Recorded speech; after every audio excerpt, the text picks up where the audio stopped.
le connaissez pas, amo bon, mufamiye je crois que vous allez bientôt le connaître aussi. nazania sasa hapa mutamufamia Donc, ça va.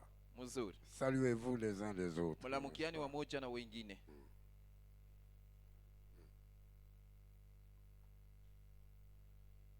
Vous êtes fatigué, hein? Mungu beni kuchoka, hein? Vous êtes fatigué. Mungu beni kuchoka. Ou vous êtes affamé. Au Mungu na njala. Gloire à Dieu, nous allons au pays du jour éternel. Bon, pendant que nous appelons le pasteur Zacharie. Wakati tuko naita pastor Nous Zakari. sortons des grandes réunions, Tunatokea mikusanyiko mikubwa. des grands réveils. Mukisho mwe mikubwa. C'est un très grand réveil. Ilikuwa ni mukisho mwe mkubwa. Amen. Nous avions pensé nous avions commandé 3 drapeaux, le drapeau des États-Unis, le drapeau de la RDC et le drapeau d'Israël, mais on n'était jamais arrivé à nous les imprimer. Cette fois-ci, nous avions totalement pensé à ces réunions. Kabisa kabisa hii mara tuliwaza kabisa kuhii mikusanyiko. Alors, ces gens n'ont pas terminé Bantu d'imprimer les drapeaux, bali bantu bakumalize kuchapa ile madrapo. très malheureusement. Ya ole kabisa hii. Mais je pense que ça a été des grandes réunions. Mettez-vous Nazania debout. kama ilikuwa mikusanyiko mikubwa Ça, musimame c'est yulu. son- Est-ce qu'il y a des gens qui ont été bénis dans ces réunions? Koko bantu bali bakirikiwa muhii mikusanyiko. Il y a des gens qui ont été remplis du Koko Saint-Esprit. bantu balijaziwa na Roho Mtakatifu. Vous avez été remplis du Saint-Esprit. Mulijaziwa na Roho Mtakatifu. Un nouveau remplissage. Kujazwa kumoya kupya. Amen. Est-ce que quelqu'un s'était senti guéri? Muntu mwa alisikia anatunziwa. Est-ce qu'il y a quelqu'un qui a été guéri de la maladie Koko muntu alitunziwa tokea au magonjwa travers de ces réunions? kupitia hii mikusanyiko. Nous allons voir ça après la réunion. Tutaona ile kisha mkusanyiko. Maintenant, c'est le pasteur Zacharie de Bangui en Na ni République Pastor Zakari wa centrafricaine. Kubangi wa ku République Centrafrique. Oui. Ouais. C'est bien de le saluer avec joie. Ni mzuri kumusalimia na furaha. Je pense que si je dis ceci, je n'ai pas mal dit Nazania kama mimi nasema hii en siseme disant mbaya. qu'il est Mukusema congolais, sema ni mkongomani. mais il vit en République centrafricaine. Lakini yeko naishi Vous mule savez, République la Centrafrique. RDC a donné le message à beaucoup de pays. Munaiwa RDC alipeleka ujumbe kwa nchi ya mingi. Alors il vit à Bangui, Eko naishi kubangi. en République centrafricaine. Mu Veuillez République l'applaudir. Centrafrique. Bon, Mupigie kwa mikono.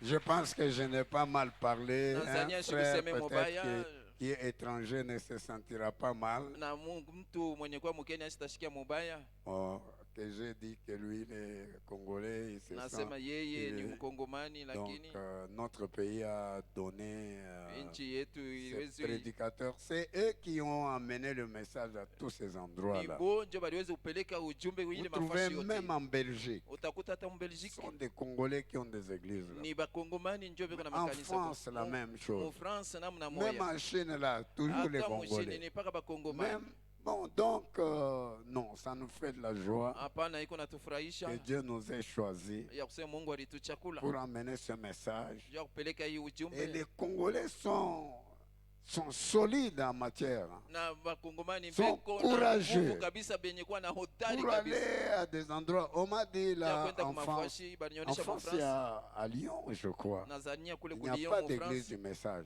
On m'a Hakuna dit que le pasteur kanisa Lubanza est en train d'aller mettre le message à Lyon. na balionyesha sema Pastor Lubanza iko naenda sasa kuweka kanisa moja kule kuliyo. Ah, je dis ça, c'est très bien ça. Nasema ile iko mzuri kabisa ile. Donc, petit à petit. Kidogo kwa kidogo. Et toutes ces églises que vous entendez peut-être parfois en Europe, Na là, saa zingine ile makanisa mwa nashikia mu Bulaya mule. ce ne sont pas tellement des églises des Européens. Haina zaidi vile Ce sont makanisa des bantu ya Bulaya. églises de nous ici, Ni donc, makanisa ya Shey hapa. de nous qui sommes partis Ni d'ici, sheye benye les kutoka jeunes humu gens à la babiyana recherche du travail. kutafuta kwa Et kazi puis il se retrouve na là. wanakutaniwa kule. Un pasteur vient. Pasteur moya Et anakuya alors, ils sont le peuple de ces pasteurs-là. na beko batu ba ule pastori Et ule. les Congolais sont courageux. Na ba kongomani beko na nguvu kabisa. Courageux, ça, Belikuwa na j'ai eu le temps hodari de le voir. kabisa, nilipata wakati ya J'ai kuiona. trouvé un Congolais à un endroit où il faisait très froid. Unakuta mkongomani mwa Enfant. pafashi moya baridi kabisa, Donc, lakini mkulai à la frontière, pour traverser, aller en Angleterre. na kwa kuile Et mipaka juu ya il kutambua était kwenda seul. Mangete, na alikuwa yi moya À cet endroit-là. pa ile fashi. Bon. Il était tombé malade et il m'avait demandé d'aller prier pour lui. Na Donc, kaka magonjwa nous avons nilobaka fait plus nimwombee. ou moins 3 ou 4 heures avec Maman Jackie avant d'atteindre le lieu. Na tulifanya masaa 3 wala 4 juu ya kufika pa ile fashi. Ok. Ah, je crois que vous l'aimez, n'est-ce pas? Tanzania mnamupenda sivyo? Il faut applaudir pour son courage. Donc, c'est un missionnaire. Inapaswa kupika mikono juu ya ile udari yake ile. Vivre avec les gens. Kuishi na batu. Il me disait qu'à cet endroit-là, Alikuwa ananionyesha sasa pa ile il fashi. parle de tout sauf le Kiswahili. Eko nasema malugha yote Les kukosa gens kwa Swahili, bale là, bantu bale. parce que ce sont des régions où on parle le lingala Mafashi ile bwana nasema un lingana peu et puis les langues là-bas. na malugha kule. Enfin, vous voyez aller là-bas, Kwenda kule, s'installer, kuikala y amener kule, sa femme et Unapeleka kwa ses bibi yako enfants. na batoto Non, yako. Pasteur Zacharie, que Pastor Dieu vous Zakari, bénisse beaucoup. Mungu akubariki kabisa. Et il me dit que c'est lui qui avait converti le gouverneur Kazembe ici. son Ananionyesha excellence. sema ni yeye ndio alifikisha gouverneur Kazembe apate dans- kuamini. dans Muile ces années-là. wakati, muile miaka ya kumbele. Ok, maintenant que Dieu soit loué. Mungu Pasteur, asifiwe. nous allons vous donner de la place Pastor tutakupatia fazi pour prêcher la parole. ja kubiri neno. Je voulais vous demander un petit retour. Père Céleste, comme je t'apprécie. Napenda Nous kumiomba. voulons prendre le temps d'apprécier notre Dieu Na À tunapenda cause kubeba des wakati ya personnes kufurahia comme Mungu wetu na celle-ci, bantu sawa qui hapa peuvent aller très loin wanaweza kwenda mbali zaidi pour donner ce message. ja kupeleka hii ujumbe. Père céleste, je t'apprécie. Alléluia. Père céleste, je t'apprécie. Alléluia. Je t'aime, je t'adore et me prosterne devant toi, Père céleste, je t'apprécie.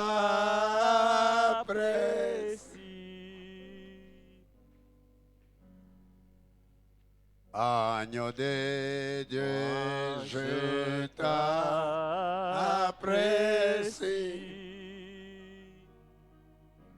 Agneau de Dieu, je t'apprécie. Montrez-lui votre appréciation. Je t'aime, je t'adore et me prosterne devant toi, agneau de Dieu, je t'apprécie.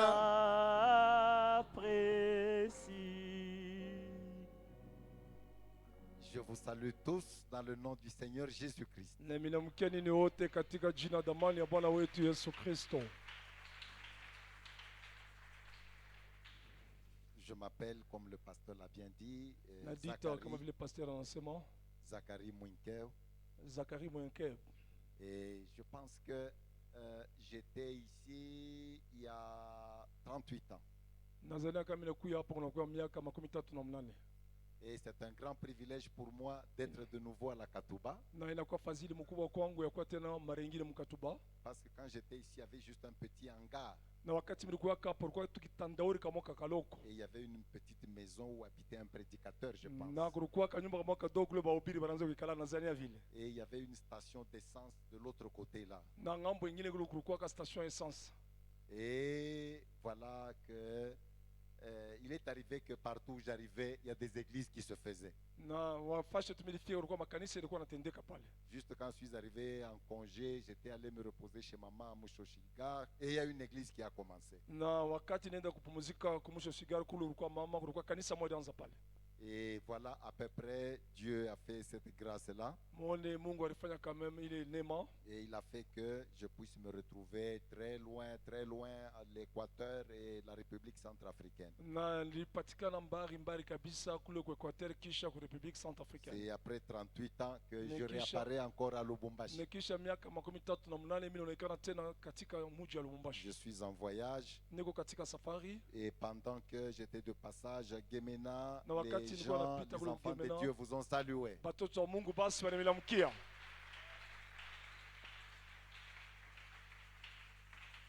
Les frères et sœurs de Badolité, de Mbandaka Wanduku na wadada kubadolite wa kubandaka et de passage là où j'ai prêché à Kinshasa, na kupita pale nilipita Kinshasa ils vous ont salué. walinilamkia. Donc, je n'ai qu'un court temps ici. Basi nakuwa na wakati mfupi hapa, Je pense que la semaine prochaine, je dois être en Bujimaï. nadhani kama juma itakuwa nitakuwa kule Mbujimayi, Et puis après Bujimaï, je retourne à Kinshasa. Kinshasa, Brazzaville. Brazzaville, je retourne à Bangui. na kisha Mbujimayi nitaenda Kinshasa, na Kinshasa tena mimi narudia tena na kwenda Kubangi. Juste un court séjour par-ci, par-là. Basi wakati tu mfupi wala masiku mfupi huku na kule, Pas seulement pour enseigner, mais pour apprendre aussi. hapana juu tu ya kufundisha, juu tena kujifunza. Vous voyez? Parce que On- Dieu est grand dans les autres. Na Mungu anakuwa mkubwa katika wengine, Si vous voyez la grandeur de Dieu en vous-même, vous êtes en erreur. na kama unaona ukubwa wa Mungu mpaka ndani mwako mneo unakuwa katika kosa.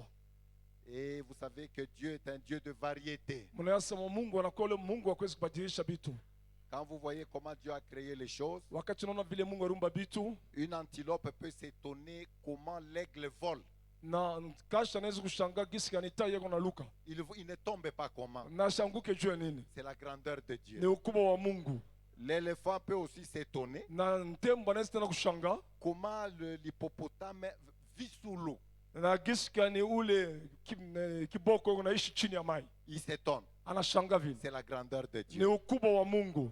Alors, quand nous allons ici et là, Basi wakati sisi tunakwenda huku na kule, ce n'est pas que nous allons, c'est nous qui avons la chose et nous allons la donner haina aux autres. kusema ndio tunakuwa na kitu na tunapatia bengine, hapana. Mais nous apprenons aussi. Lakini na sisi pia tunajifunza Voir votre amour, comment vous venez malgré la pluie et comment na vous kuona êtes là. mapendo kone yenu, kuona gisi gani munakuya hata mvula, Et voir toutes ces choses. na kuona ile vitu vyote. Quand je vois des sœurs avec des cheveux naturels, Na tout ça, wakati unaona vraiment, badada j'apprends na beaucoup manywele de mpaka choses. vile Mungu alibaumba nayo.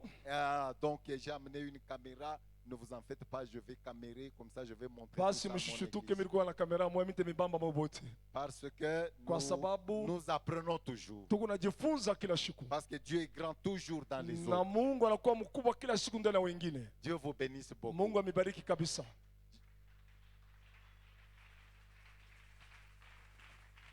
Alors pour gagner du temps, Basi jua kupata kwa wakati, j'aimerais que nous lisions dans la parole de Dieu. ninapenda tusome katika neno la Mungu. Nous prenons Matthieu 25. Tunabeba Mathayo 25. Je pense que c'est lu et relu. Matthieu chapitre 25. Mathayo 25.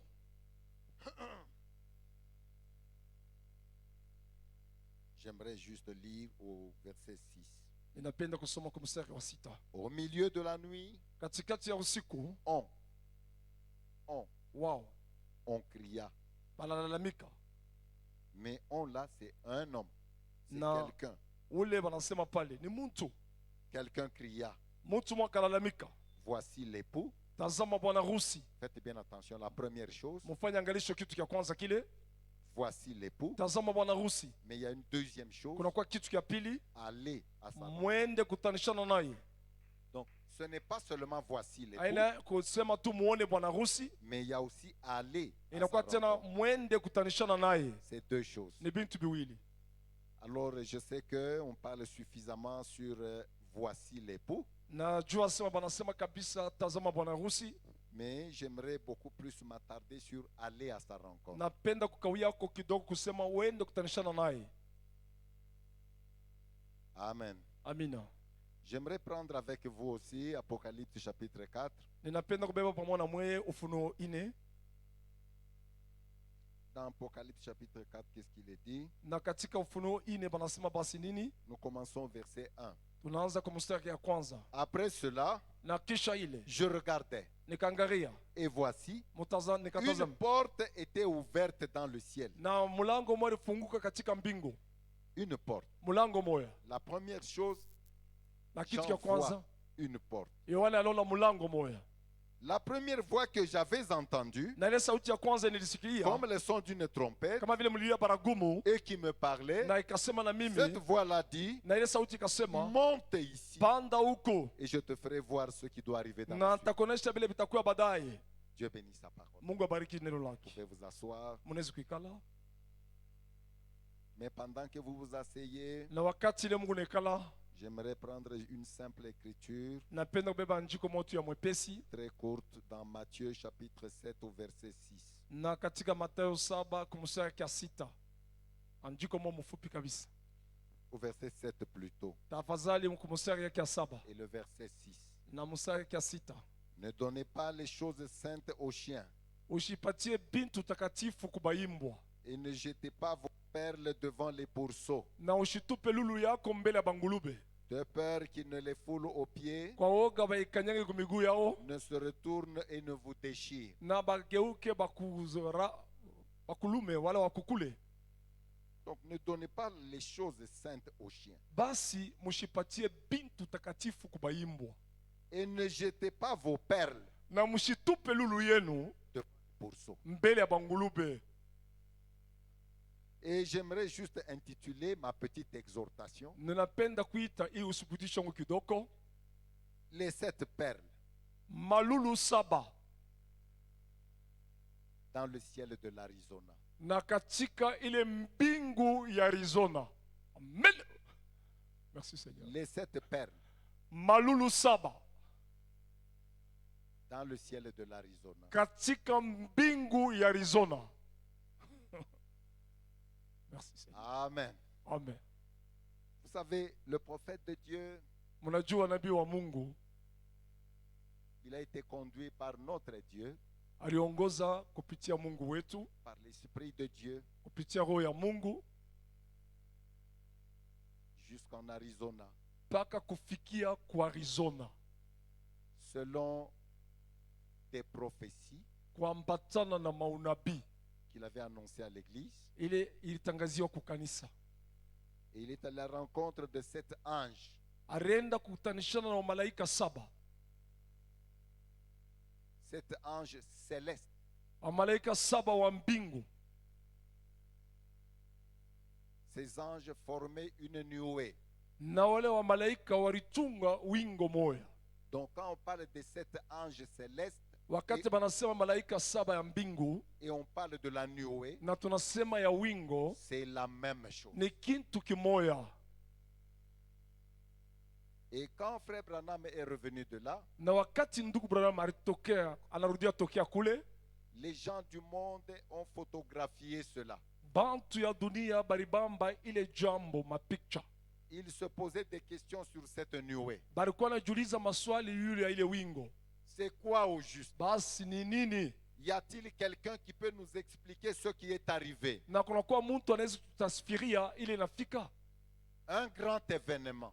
Jambo mkubwa zaidi.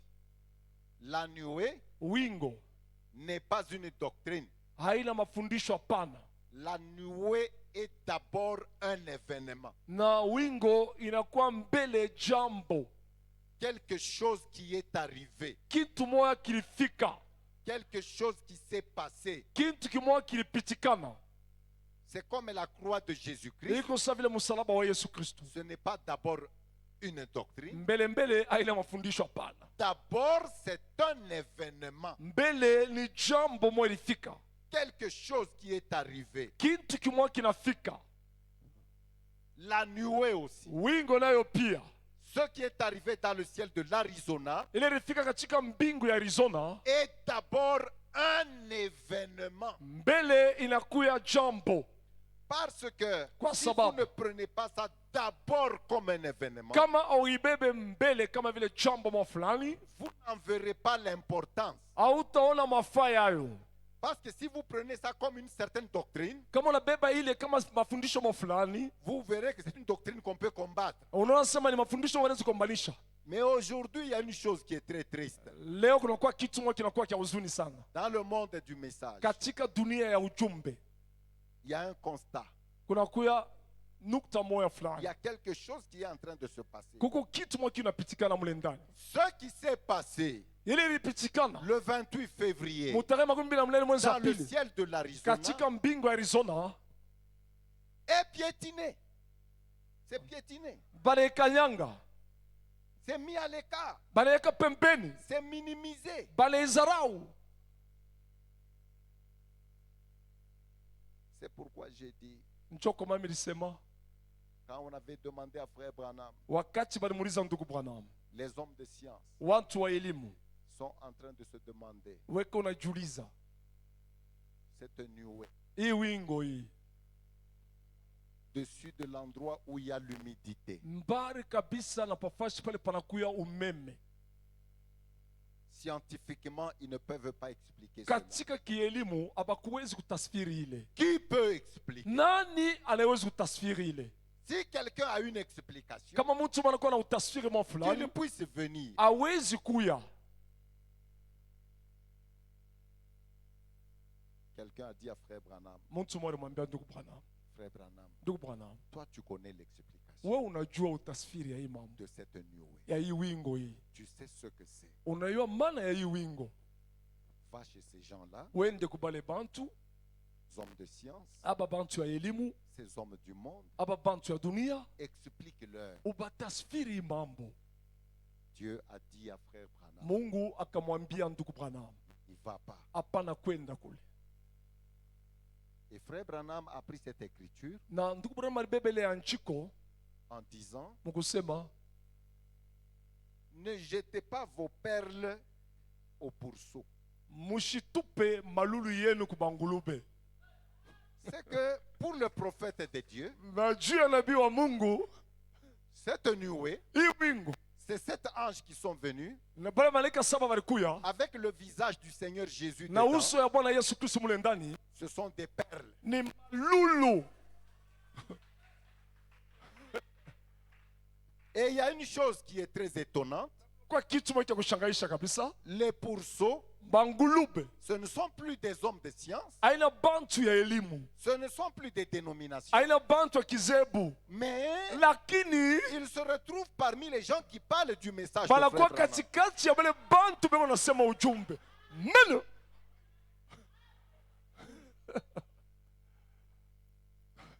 Dieu ne manquera jamais de témoins. Mungu asitakosaka kamwe washuda.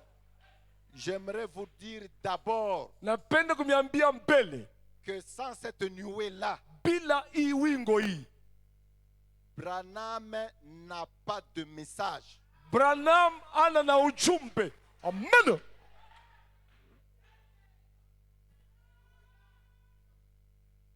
Que les sœurs s'habillent bien.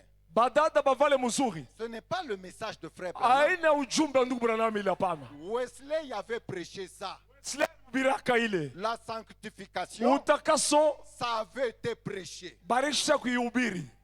Prier pour les malades, Kuombea wagonjwa, les dons spirituels. mabipaji ya kiroho. Frère Branham a trouvé ça. Ndugu Branham alivipata bile. Il a arrangé ça. Anatengeneza Il a tu. arrangé ça. Anatengeneza. C'était parmi ces choses des mystères écrits. Na ilikuwa katikati ya bile bintu ilikuwa katikati ya ile masiri baliandika. Il a remis ça en ordre. Anarudisha ile katika Mais utaratibu. ce n'est pas son message. Basi aina ujumbe yake. Il avait un message. Alikuya na ujumbe hii moya. Un seul message Ujumbe hii moya. qui était son message. Ilikuwa ujumbe yake. Amen. Merci Seigneur. Sans cette nuée-là, Bila ile wingo ile, nous faisons de Frère Branham quelqu'un qui n'a pas un message. tunafanya ndugu Branham mtu ule ana na ujumbe bila ile wingo.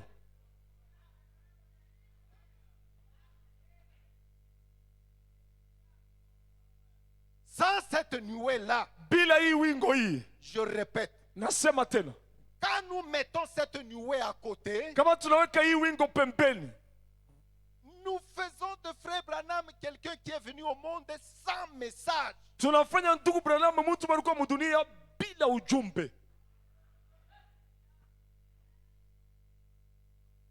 Amen. Amina. Je suis en train de veiller sur l'heure. Niko natazama kabisa saa. Voici l'époux, Tazama bwana harusi, allez à sa rencontre. mwende kutanishana naye. Jean a vu la porte Yohane aliona mulango, et il devait monter. alipasha kupanda. Qu'est-ce que nous voyons aujourd'hui? Nini tunaona leo? Je dois vous dire, hein, Tameambia si vous pensez que kama unazania kama je me promène juste pour arriver si loin comme ça, pour vous parler de la prospérité, na munazania kama mimi natokea tu mbari kabisa na kukuya hapa nianze kumiambia tu mambo ya kustawi, mambo ya bintu ya que cette kupapasa. année-ci, Hein? cette année-ci, Hii mwaka hii ça sera ton année. itakuwa ni mwaka yako. Cette année-ci, Hii mwaka tu hii seras béni. utabarikiwa, Tu auras une voiture. motoka, Tu iras en Europe. utaenda Tu kubulaya, auras ceci. utakuya na hiki. Si tu attends que je prêche l'évangile de prospérité, Kama unangoja ni ubiri ile injili ya ustawi, prépare-toi à dormir ce soir. uditayarishe mzuri kulala mle mkichi. Meno Tu arranges-toi bien pour dormir. unajitengeneza mzuri jua kulala mle mkichi mule. Mais je veux parler de quelque chose de plus grand, Mitasema ya kitu mwa kikubwa zaidi, qui est plus même que la guérison divine. inapita ta utunzo ya kimungu. Je veux vous dire que Frère Branham avait un très grand message. Na kumiambia mzuri ya kusema ndugu Branham alikuwa na ujumbe moya, hii moya mkubwa zaidi. Quoi? Nini? Écoutez-moi bien. Munisikie mzuri kabisa. Amener les gens dans l'immortalité physique. Kupeleka bantu ndani ya kutokufa ya bumuntu. Kupeleka bantu baamini ndani ya kutokufa ya bumuntu. L'immortalité. Kutokufa.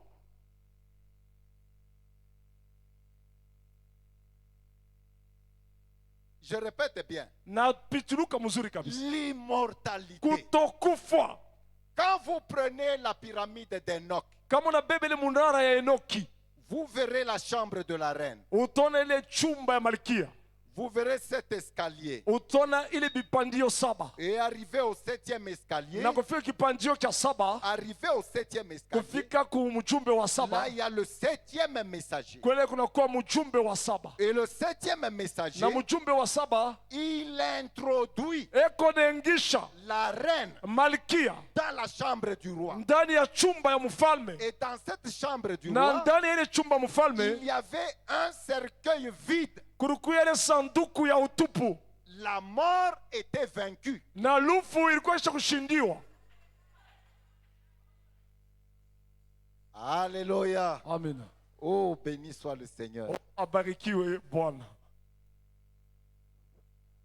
Le message de frère Branham. Ujumbe ya ndugu Branham, Il y a une vision. kunakuwa onyo moya. Quand vous prenez la prédication, Christ est révélé dans sa propre parole. Wakati unabeba ile mahubiri, Kristo anajifunua ndani ya neno lake mwenyewe. Quelqu'un a vu une vision. Mtu mmoja anaona onyo mo fulani, Et frère Branham a repris cette na vision-là. ndugu Branham alibeba ile onyo ile. Vous prenez juste au paragraphe 160. Unabeba tu kumstari 116. Il dit une petite dame ici. Anasema mama mmoja mtoko hapa, Donc, elle a eu un songe. basi alipata ndoto moya. Je ne sais pas si, non, je ne sais pas si elle était au courant de ce qui se passe ici. Nishijue kama anajua mambo kani napitikana hapa. Vous voyez, Munaona, elle ne savait rien de cette sceau. ashikujue ya kintu hata kimoja tazamia mihuri 7. Mais le songe disait, Lakini ndoto ilikuwa nasema, je regardais nilikuwa naangalia et j'ai vu cette nuée dans le ciel, nikaona hii wingo katika mbingu, dans un songe. katika ndoto.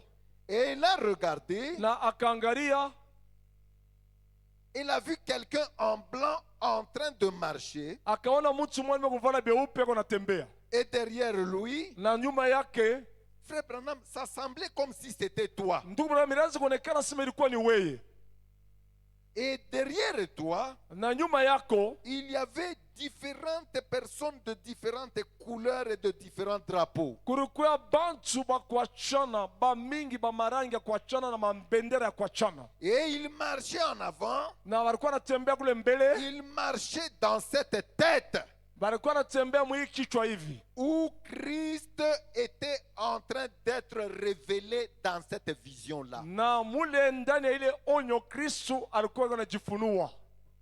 Des gens, Bantu des hommes et des femmes, banaume na banamuke avec des drapeaux de différents pays, na ile mabendera ya mainchi ile kuachana, en train de monter en marchant dans cette new way. beko natembea mukupanda, beko naenda ndani ya ile wingo. Voilà la vision. Mwone onyo, Des hommes banaume et des femmes na banamuke avec des drapeaux de différents pays, na ile mabendera ya mainchi ile kuachana. l'épouse Bibi harusi en train de marcher eko natembea dans cette new way, ndani ya ile wingo, entrant dans cette new way. eko naingia ndani ya ile wingo. C'est juste vous dire ceci. Ni juu tu ya kumiambia hivi, Il y a un peuple dans la pensée de Dieu. kunakuwa watu mwa fulani ndani ya wazo ya Mungu. Dans ce message, Ndani ya hii ujumbe vous hii devez toujours faire attention à votre prédestination. unapasha kufanya angalisho sana ili ya kutangulia kuwekea kwako, Parce que quand les sceaux sont brisés wakati mihuri et inafunuliwa que le livre est ouvert, na kitabu kinafunuliwa votre nom est dans le livre. na jina yako inakuwa ndani ya kitabu. Ça fait que nous ne sommes plus dans les âges de l'église. Mnajua kama tuna ndani ya vizazi ya makanisa Les âges de l'église sont terminés. na vizazi ya makanisa isomalizika. Quand cette nuée-là vient, Wakati ile wingo la kuya, nous avons un nouveau type de chrétien, tunakuwa na aina mupe ya ukristiani, un nouveau genre de chrétien. aina moya hivi ya Vous ukristiani. voyez, Munaona l'épouse de Jésus-Christ. bibi harusi wa Yesu Kristo, L'épouse a l'esprit de l'épouse. na bibi harusi na roho ya bwana harusi, Ceux des âges de l'église ont l'esprit de l'église. na ile vizazi ya makanisa inakuwa na roho ya kanisa, Et ce peuple qui est l'épouse, na ule watu wanakuwa bibi harusi ils sortent de l'église. banatoka ndani ya kanisa, Ils sont un peuple différent. banakuwa batu bene kuachana. Quand vous regardez, Wakati unabangalia pendant les âges de l'église, gadile vizazi ya makanisa c'était des chrétiens, balikuwa bakristiani, de bons chrétiens. kristiani mwema, Tout ce qu'ils savaient, c'est que Jésus-Christ était mort pour eux. amba Yesu Kristo alikuwa mwema juu yabo. Tout ce qu'ils savaient, ils ont cru en Jésus-Christ. Amini ndani ya Yesu Kristo, Leurs péchés sont pardonnés. zambi yabo inarumiwa, Ils sont sanctifiés par la parole qu'ils banatakasiwa écoutaient. kupitia neno litabiriwa, Et ils ont eu le baptême du na Saint-Esprit. banapata ubatizo wa Roho Une Mtakatifu expérience de nouvelle naissance à na l'intérieur. kuonja kwa kuzalika mara pili C'est ndani. tout ce que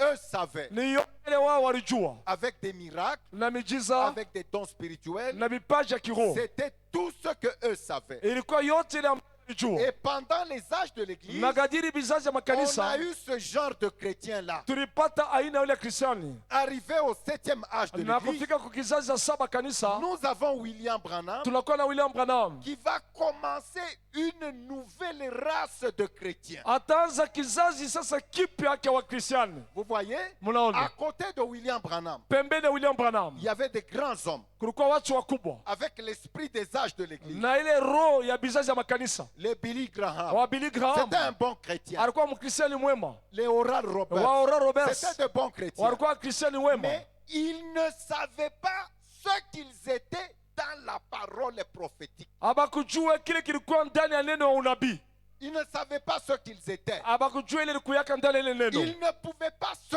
voir dans la parole. abakuwezi kujiona ndani ya neno, Ils ne pouvaient pas s'identifier à une parole. abakuwezi kujitambulisha kuneno hata moya. Mais à leur côté, Basi pembeni yabo William Marion Branham William Marion Branham était une race différente. alikuwa kizazi kipya, Parce que kwa sababu Louis, yeye il savait dans quel âge il était. alijua ni mkizazi gani alikuyaka, Il savait ce qu'il était dans la parole. alijua kile kilikuwa ndani ya neno, Il savait quelle parole parlait de lui. alijua neno gani kunasema juu yake. Il savait Alijua qu'il était dans la pensée de Dieu alikuyaka ndani ya wazo ya dès Mungu avant la mbele fondation ya du misingi monde. ya dunia. Dieu le connaissait dès avant la Mungu fondation du alimjua monde. mbele ya misingi ya dunia. Dieu le voyait dès avant la fondation Mungu du monde. alikuwa kunamwona mbele ya misingi ya Il dunia. savait qu'il était au monde pour accomplir telle écriture et telle écriture. Alijua sema alikuwa ndani ya dunia juu kutimiza andiko fulani, andiko Il fulani. vivait une vision. Alikuwa anaishi onyo mo fulani. Et il était conscient de vivre une vision. Alikuwa na dhamiri yote ya kuishi onyo mo Il fulani. savait qu'il était en train d'accomplir telle écriture. Alijua sema alikuwa anatimiza andiko mo fulani. Et la parole Na neno s'interprétait au travers de sa vie. ilikuwa inatafsiria kupitia maisha yake. Alléluia. Amina.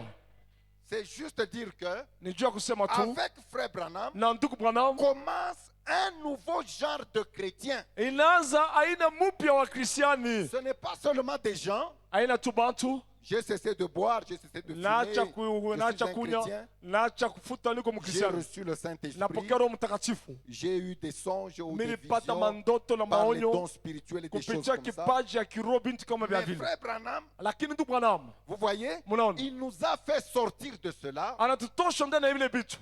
Maintenant, en lui-même, Basi ndani mwake yeye mwenyewe il commençait à nous enseigner ce que nous sommes.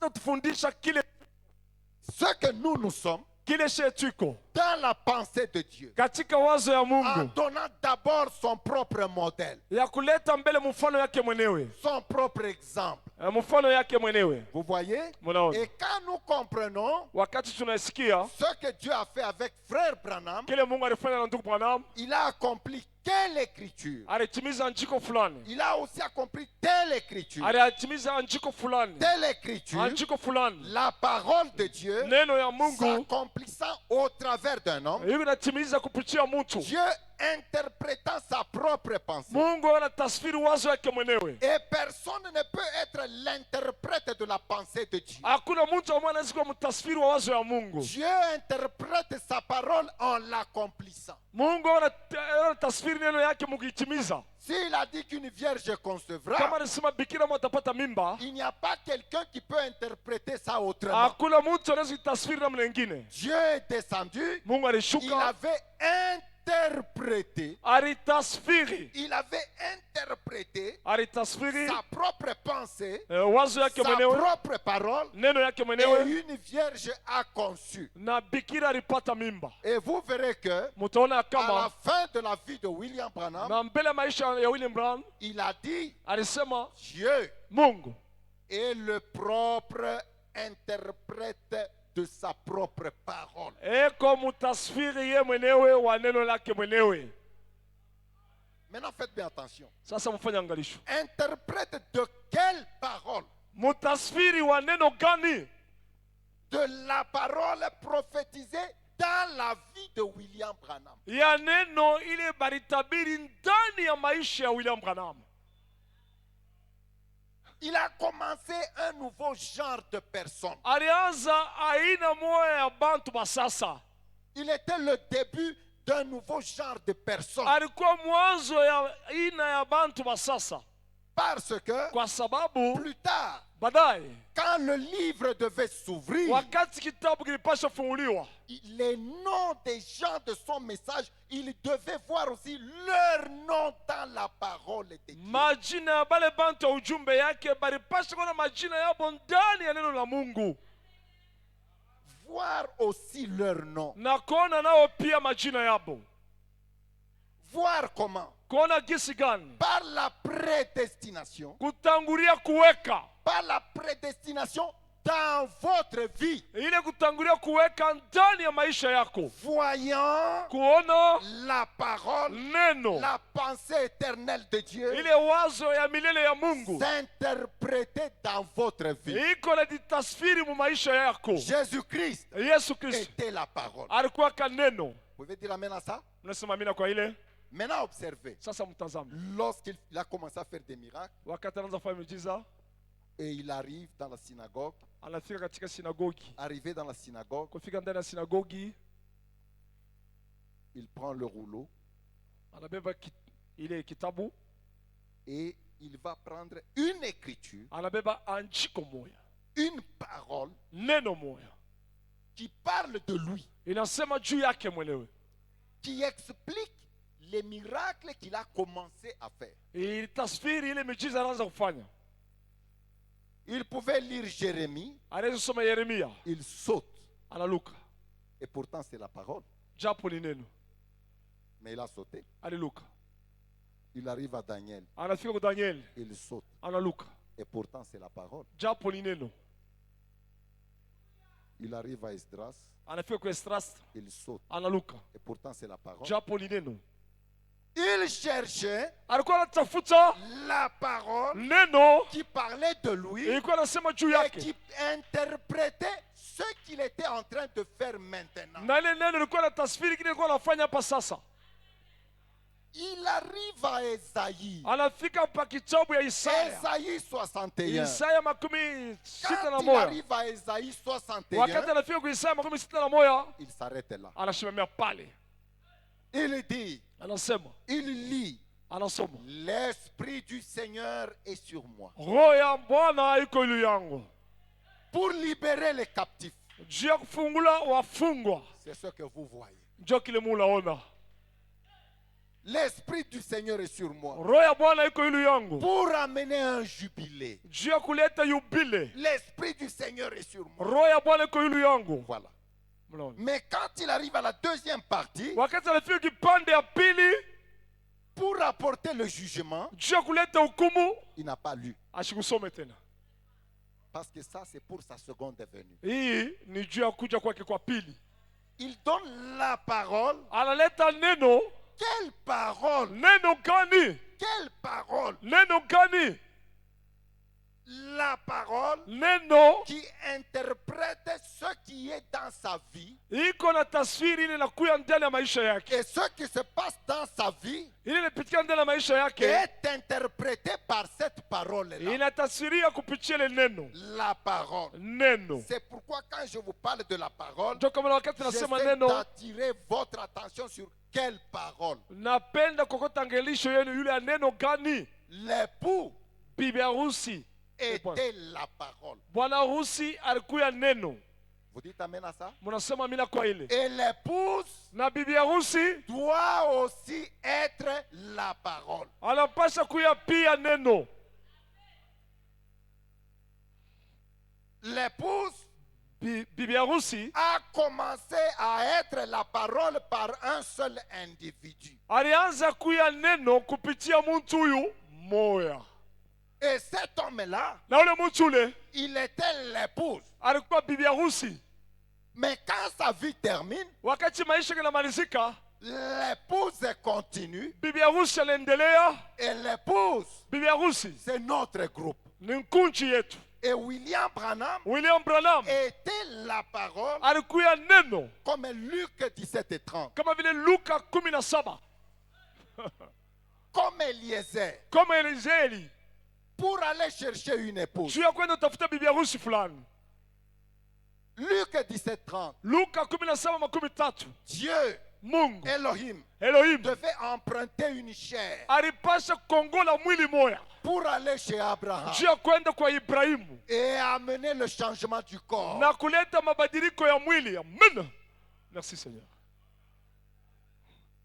William Branham, William Branham en voyant ce qu'il y avait dans sa vie, kuona ilikuwa maisha yake le discernement des pensées du cœur, na ile ufafanuo ya moyo, il savait alijua que lorsque Dieu avait écrit wakati Mungu aliandikaka sur Elohim empruntant une chair humaine pour aller vers un peuple, na Elohim anakongola mwili juu ya kwenda kwa watu mwa fulani, William Branham savait que William Branham alijua kama Dieu m'avait dans sa pensée. Mungu alikuwa na mie ndani ya wazo yake. C'est que même dès avant la fondation du monde, Ilikuwa tu mbele ya misingi ya dunia hii. Dieu m'avait dans sa pensée comme cette écriture-là. Mungu alikuwa na mie ndani ya wazo yake kama vile ile andiko. J'étais cette parole-là. Nilikuyaka ile neno. Amen. Amina. Et lorsqu'il est arrivé à la fin de son ministère, wakati anafika kumwisha utumishi yake, il a prêché le choix d'une épouse. alihubiri uchaguzi wa bibi harusi. Et quand il prêche le choix d'une épouse, Wakati anahubiri uchaguzi ya bibi harusi, vous verrez que mutaona kama il s'identifie à Eliezer. anajitambulisha kwa Eliezeri. Ça fait que quand Dieu écrivait l'histoire d'Eliezer dans l'Ancien Testament, Mujua kama wakati Mungu alikuwa anaandika hadithi ya Eliezeri ndani ya Agano za Kale, il avait dans sa pensée alikuwa kana ile mambo mu mawazo yake, un homme mtu moya qui serait le véritable Eliezer. atakuyake Eliezeri wa kweli. Et frère Branham dit, Na anasema ndugu Branham, Dieu savait qu'Eliezer ce serait lui. Mungu alijua sema Eliezeri atakuwa yeye ndugu Branham. Maintenant regardez, Lakini sasa il mwangalie, était cette parole-là. alikuyaka ile neno ile, Il était cette pensée éternelle. alikuwa ile wazo ya milele. Et dans cette pensée Na éternelle de katika ile Dieu, wazo ya milele ya il Mungu y a le Zoé de Dieu. munakuwa ile maisha wala uzima wa Il y a Mungu, la vie même de Dieu. kunakuwa ile uzima hiyo ile ya Il y a Mungu, la vie éternelle de Dieu. kunakuwa ile uzima ya milele ya Mungu. Écoutez mes amis, Musikie barafiki yangu, le prophète de Dieu, nabii wa Mungu il dit juste dans cette prédication, anasema tu katika hii mahubiri hii, je pense c'est l'union invisible. nazania kama muungano ya shipo kuonekana. Il dit ceci. Anasema Nous hivyo, commençons d'abord par la fête des trompettes. tunaanza mbele kuile makaramu ya baragumu. Le prophète de Dieu dit au paragraphe 210. Anasema nabii wa Mungu kumustari ya 210. C'est ce que Dieu dit qui compte. Ile Mungu anasema njoo tu kunahesabia C'est la parole. ni neno. L'épouse Bibi harusi s'en tient aux paroles. eko na shimamia kila siku neno. L'épouse et la parole sont un. Bwa bibi harusi na neno beko kitu kimoya. Comment peuvent-ils être un Gisi kene banaweza kwa kitu kimoya? quand cette parole qui est écrite Wakati ile neno linaandikiwa vient en vous? inakuwa ndani mwenu, Alors vous et la parole devenez un. basi mwe na neno mnakuwa kitu kimoya. C'est exactement ce qu'il a promis. Ni asawasawa kila rilakaka. Alors la parole s'interprète. Basi neno linatasfiri. Dieu n'a pas besoin d'un interprète. Mungu ashitajie mutasfiri. Les gens disent, Watu eh bien, wanasema, nous interprétons la parole comme basi ceci. tunatasfiri neno la Mungu. Vous n'avez aucun droit d'interpréter quoi que ce soit. Hauna na haki ya kutasfiri aizuru nini? Dieu fait lui-même son interprétation. Mungu eko na tasfiri ye mwenyewe neno lake. Je ne sais pas si je peux attraper vite la prédication. Nishijua mimi naweza kupata ile mahubiri kwa haraka. Voilà, j'ai ça. L'union invisible. Mimi nipata muungano yasipokuonekana. Écoutez ce que frère Branham dit. Msikilize kile ndugu Branham anasema. Juste pour dire que nous sommes la parole. Juu ya kusema tu tuko neno. Vous allez vous demander, mais pasteur, vous allez trop loin comme ça, comment? Utasema pastor nenda mbali kabisa hivi juu ya nini? Non, c'est pour mieux vous expliquer les choses. Ni juu mitasfiria mzuri vitu. Et frère Branham dit ceci. Anasema hivyo ndugu Branham. Elle dit, Anasema mais ce sont les élus que Dieu appelle. ni bachakuliwa bale Mungu anaita. Écoutez, Msikie. les élus le savent. Wachakuliwa wanajua. Vous voyez? Unaona? Et Non. il appelle l'épouse vertueuse. Anaita bibi harusi wa utawa.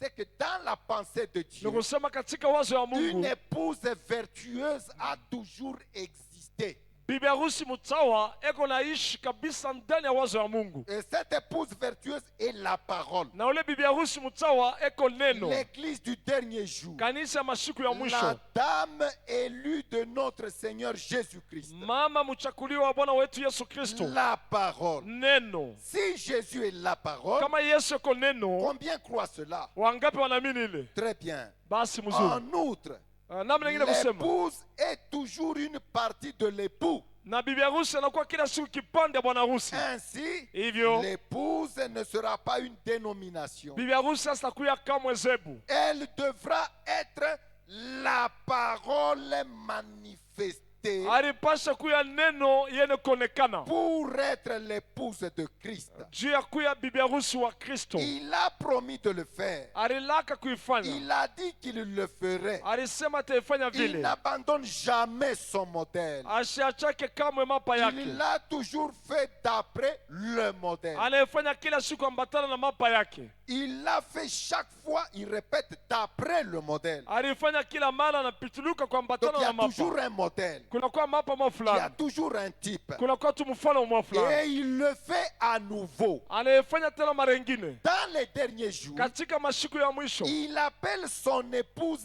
vertueuse assortie. anaita bibi harusi wake mtawa mkutoka. Maintenant écoutez, Basi musikie, voilà la clé. monete mfunguo La jolie Rebecca ule Rebeka mzuri attendant son Isaac. eko nangojea Isaka wake. Quelle période magnifique. Ni wakati gani mzuri? Vous voyez? Munaona? Donc déjà vous voyez que le prophète de Dieu dit, Basi munaona sana nabii wa Mungu anasema l'épouse bibi harusi doit être la parole. anapasha kuya neno, Et l'exemple de ce que l'épouse doit être, na mfano wa kile bibi harusi anapasha quelle kuya parole l'épouse doit être, ni neno gani bibi harusi anapasha kuya. il nous donne une clé. Anatupatia mfunguo moja, L'exemple de Rebecca. anatupatia mfano ya C'est que Rebeka. dans la pensée de Dieu, Basi katika wazo ya Mungu, la véritable épouse bibi harusi wa kweli a toujours existé comme Rebecca. alikuwa anaishi kila siku kama vile Rebeka.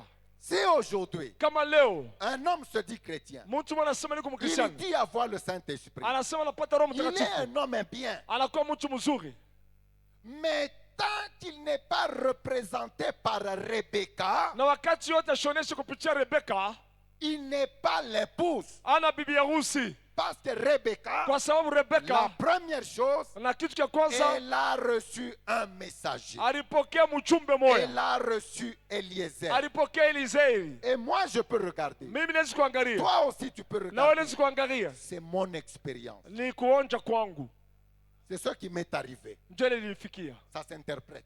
Inaitasfiri, Ça s'interprète. inaitasfiri. J'ai reçu Eliezer. Nilipokea Elizeri Comme Rebecca kama vile Rebeka avait reçu Eliezer. alipokea Mais Elizeri, moi, aujourd'hui, na mimi leo j'ai reçu un prophète, mimi napokea nabii William Marion Branham. William Marion Branham. C'est déjà un signe Basi ni alama que j'étais dans la pensée amba de Dieu. nilikuwa ndani ya wazo wa Mungu. Amen. Il m'avait vu Alinyonaka comme Rebecca. kama vile Rebeka. Vous voyez? Munaona? Et maintenant, Rebecca, Sasa Rebeka, observez bien. mwangalie mzuri, Eliezer, na Elizeri il prend les dons. balabeba kipaji, Il prend les dons. balabeba ile mavipaji. Louis Eliezer, Yeye Elizeri il donne juste à la famille de Rebecca. anapatia bashi tu jamaa ya Rebeka, Mais lakini il fait sortir Rebecca. anapenda kutosha Rebeka. Et moi, je vois, Mimi naona dans les dénominations où j'étais, katika mazebu muli milikuyaka ils ont reçu beaucoup de choses de William Branham. balipokea vitu vya mingi ya William Branham, Les miracles, miujiza les miracles. miujiza, Et ils continuent comme ça. na wanaendelea mpaka vile. Mais moi, Lakini mie William Branham m'a fait sortir. William Branham alinitosha, Il m'a fait sortir. alinitosha, Il m'a fait sortir. alinitosha Et il m'a dirigé na alinyongoza par son message, kupitia ujumbe par yake, son ministère. pacha utumishi Il yake, m'a dirigé alinyongoza sur un long voyage. safari mrefu Son voyage à lui. na safari yake, Son voyage à lui. safari Pas yake, mon voyage, hapana safari mais yangu, son voyage. lakini safari Sa yake commission à lui. na hudumu yake. Celui qui était commissionné, Yeye ndio alipata ile hudumu, c'est lui. ni yeye. Va chercher Rebecca. Uende katafute Va Rebeka, chercher une épouse. uende katafute bibi harusi, Et il m'a trouvé. na alinipata Et je suis sorti. na nilitoka Je l'ai suivi. nikamfuata. J'ai suivi Branham par son ministère. Mimi nafuata Branham kupitia utumishi yake, Mais la fin de son ministère, na mwisho ya utumishi yake, la fin de son ministère, mwisho ya utumishi yake il m'a montré alinionyesha comme Eliezer kama vile Elizeri avait montré à Rebecca, alimwonyesha Rebeka, voici ton époux, tazama bwana harusi wako, voici ton époux. tazama bwana harusi wako. Ce modèle-là Ile mfano ile a toujours été dans la pensée de Dieu. inakuwa kila siku mwazo ya Mungu, Et ça montre que inaonyesha kama j'étais toujours dans la pensée de Dieu. nilikuwa kila siku ndani ya wazo ya Mungu, Comme kama Rebecca. vile Rebeka, Cette pensée na éternelle-là, ile wazo ya milele j'étais cela. mimi nilikuwa vile. C'est pourquoi Njo kwa sababu aujourd'hui, leo j'ai suivi William Branham. nilifata William Branham, J'ai suivi William Branham. nilifata William J'ai Branham, suivi suivi William Branham. nilifuata William Et en Branham, fin de compte, na kumwisho ya en vyote, fin de compte, na kumwisho ya il vyote m'a montré Isaac. alinionyesha Isaka, Il m'a montré Jésus-Christ. alinionyesha Yesu Kristo, Il m'a dit, aliniambia regarde-le, angalia, regarde ses yeux, umwangalie macho yake, regarde son nez, umwangalie mpua yake, regarde sa bouche, angalia kinywa yake, regarde sa barbe. angalia ndevu yake. Et moi j'ai cru. Mimi naamini. Alléluia. Amina. Je Mimi suis dans la parole. niko ndani ya neno mie. Je suis dans la parole. Mie niko ndani ya Je suis neno. dans la pensée éternelle de Dieu. Niko ndani ya wazo ya milele ya C'est que Mungu. Dieu m'a toujours connu. Kile Mungu alinijua kila Et mon siku, nom nouveau, na jina yangu ya sasa, mon nom qui est dans le livre, na ile jina lilikuwa ndani ya kitabu, dans la pensée de Dieu, ndani ya wazo ya je Mungu. suis un mystère. Niko siri. Un mystère. Siri moyo. Quel mystère? Na siri gani? Rebecca. Rebeka. Dieu m'a toujours connu. Mungu alikuwa ashanijua. Dieu m'a toujours connu. Mungu ananijua kila Comme siku. une partie de lui. Kama vile kipande kyake. Un attribut. Kazi yake. Quelque chose qui est lui. Na kitu kinakuwa kyake. Qui a été exprimé dans l'Ancien Testament. Kilikuwa ndani ya Agano za Et Kale. aujourd'hui, Na leo. lorsqu'Eliezer apparaît, Na Eliezer wetu anaonekana. Eliezer dit, Na Eliezer anasema Dieu Mungu a interprété sa parole. alitasfiri neno lake. Quelle parole? Neno gani? La parole de moi, Eliezer. Na neno ya mimi Eliezeri. Dieu a interprété. Mungu Dieu alitasfiri. a confirmé sa parole. Mungu alihakikisha neno lake. Et quand Dieu confirme Na wakati Eliezer, Mungu alihakikisha Eliezeri, moi aussi, na mimi pia je dois voir que Dieu interprète cette parole dans ma vie. mimi napaswa kuona sasa Mungu anatasfiri neno ndani ya maisha yangu. Comment? Gisi gani? Par prédestination. Kutangulia kuweka. Je peux savoir Mimi naweza que kujua j'ai été prédestiné. amba nitangulia kuweka. Ce n'est pas par mes efforts. Haina manguvu yangu. Ce n'est pas par ma force. Haina nguvu Ce n'est yangu. pas par mon intelligence. Haina kwa akili yangu. Mais c'est la pensée éternelle de Ni Dieu. wazo ya milele ya Mungu. Dans laquelle il y a le Zoé. Mule kuya ile uzima. J'étais cette Mimi pensée-là. nilikuwa ile wazo ile. J'étais une partie de ce Mimi Zoé. nilikuwa kipande ile uzima. J'étais une partie de cette vie éternelle de Mimi Dieu. nilikuwa kipande ile uzima Qui milele ya n'a Mungu. jamais commencé, qui Haina ne na mwanzo terminera na ita jamais. imekuwa na ita malizikaka. Mais lorsque Lakini wakati vous dites suivre frère Branham, munasema mimi nafuata ndugu Branham. mais arrivé là où il dit voici l'époux, Munafika pale anasema tazama bwana harusi. vous refusez. Munakatala. Vous ne voulez pas que ça soit comme ça. We haupende kwe vile. Vous voulez que Munapende kuye ça soit, ikuye non, Eliezer, Eliezeri en cours de route, eko mubalabala il a dit, anasema Rebecca, Rebeka, je t'ai parlé d'Isaac, mimi nasema we ya Isaka, maintenant va te débrouiller sasa wende ukadipapase we moya en te basant sur ce que je t'ai dit. mukuweka misingi yule ya ile nilikuambia. Tu vas découvrir Isaac et toi-même. Utavumbula we mwenye kile nilianza Mais kuambia. moi, Mie je pars. aminenda. Ce n'est pas la pensée de Dieu. Ile na wazo ya Mungu hapana. Vous voyez? Munaona? Ça montre quoi? Inaonyesha nini? Quand vous commencez à dire des choses comme ça, Wakati unasema binti ya vile, vous ne voulez pas haupende que nous puissions dire tuwezi kusema que le prophète de Dieu, amba nabii wa Mungu comme Eliezer, kama vile Eliezeri nous a montré alituonesha Isaac, Isaka l'époux. bwana harusi. Vous ne voulez pas qu'on parle comme ça. Haupende tuseme vile. Il y a une chose, Kukitu écoutez-moi bien, munisikie mzuri. vous n'êtes pas dans la pensée éternelle de Dieu. Amuna ndani ya mawazo ya milele ya Mungu. Vous marchez avec une demi-parole, Huku natembea na kipande kya neno. mais pas la pensée complète de Dieu. Hapana wazo yote yenye kutimilika ya Mungu. Écoutez-moi bien. Munisikie mzuri kabisa. Je vous ramène toujours à la pensée éternelle de Dieu. Niko na milirusha kila siku kwa mawazo ya milele ya Mungu. Dès avant la fondation, Mbele ya misingi ya dunia. quand Dieu n'avait encore rien créé, Wakati Mungu ashika kumbata kitu kimoya. il était une fontaine d'amour. Alikuwa ile chemchemu mkubwa Il mapendo. était une fontaine de cette vertu. Alikuwa ile chemchemu ya manguvu saba. Et à l'intérieur, Basi mule ndani il y avait des pensées. mulikuwa mawazo. Quelles pensées? Wazo gani? Des pensées de rédemption. Ile mawazo ya ukombozi. Il se voyait comme l'agneau de Dieu, Alikuwa anajiona kama vile mwana kondoo ya Mungu. le rédempteur. Mkombozaji. Et ses enfants, na batoto qui yake étaient une partie de lui, balikuwa kipande kyake, ils étaient aussi des attributs de lui. balikuwa tena makazi yake ya Mungu, Ils étaient des pensées de lui, balikuwa mawazo tena ya Mungu, comme des rédemptés. kama vile Des rédemptés. kama vile watu wenye kukombolewa. Voilà. C'est que vous avez toujours, vous ne pouvez pas avoir la vie éternelle sans avoir toujours existé.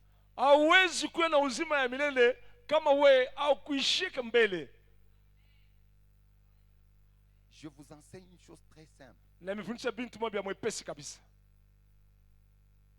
Pour que vous compreniez la vie éternelle qui est en vous. juu mupate kusikia ile uzima milele inakuwa ndani mwenu, Et ça s'interprète soi-même na ile uzima iko na jitasfiri yenyewe par prédestination. kutangulia kuweka. C'est pourquoi, Njo kwa sababu quand Jean monte, wakati Yohana anapanda, ce n'est pas physiquement, hapana mkimwili, mais sa foi, lakini imani yake, vous voyez, mnaona, il a vu aliona par le ministère de l'ange prophète qui était avec lui. na kupitia utumishi wa ule mtu nabii alikuwa naye, Vous voyez, mnaona, il a vu aliona, l'agneau de Dieu immolé. anaona mwana kondoo mwenye kuchinjiwa. Déjà, ça nous ramène à avant la fondation du Basi monde. natupeleka mbele ya misingi ya dunia. Et qui va prendre le livre scellé de cette sceaux, Anabeba kitabu kiene kuchapa na mihuri 7, et dans lequel il y a des noms. na ndani ya ile kitabu Mungu majina, Et parmi ces noms-là, na katikati ya ile majina ile Frère Branham dit, anasema, ndugu Branham, Jean a vu son nom. Yohane aliona jina yake. Et Frère Branham dit, vous devez aussi voir votre nom. Ndugu Branham anasema munapasha kuona jina yako, Votre nom dès avant la fondation. jina yako mbele ya misingi ya dunia. Ce n'est pas André, Aina Andrea, ça c'est votre nom terrestre. hii ni jina yako hapa dunia hapa, Mais votre nom lakini jina yako est une parole. ni neno moya, C'est un mystère. ni siri, Et vous êtes cette parole-là. na munakuya ile neno ile. Et quand le livre s'ouvre, Wakati kitabu kinajifungua, nous entrons dans un âge différent. tunaingia mkizazi yene kuachana. Être chrétien, ça ne s'arrête pas seulement au fait d'avoir reçu le baptême du Saint-Esprit. Kuya mkristiani aishimamie tu mwile mnamna kusema unapata Roho Mtakatifu. Vous voyez, Munaona, on va plus loin. tunaenda mbali zaidi, Voir son nom dans le livre. kuona jina yako ndani ya kitabu, Et voir son nom, na kuona jina yako. regardez maintenant avec moi. Muangalie sasa na mimi, Rebecca, Rebeka c'est votre nom.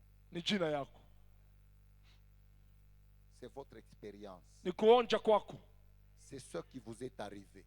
ni watu C'est ce qui vous est arrivé. njo ile limefikia. J'ai suivi Eliezer. Mimi nilifuata Elisee, J'ai suivi William Branham. mimi nilifuata William Branham, Jusqu'à ce qu'il me montre l'époux. mpaka pale anionyeshe bwana harusi. Et Amen. quand il m'a montré l'époux, Wakati anionyesha bwana harusi, alors il a dit, basi alisema mon travail est terminé. kazi yangu namalizikia pale.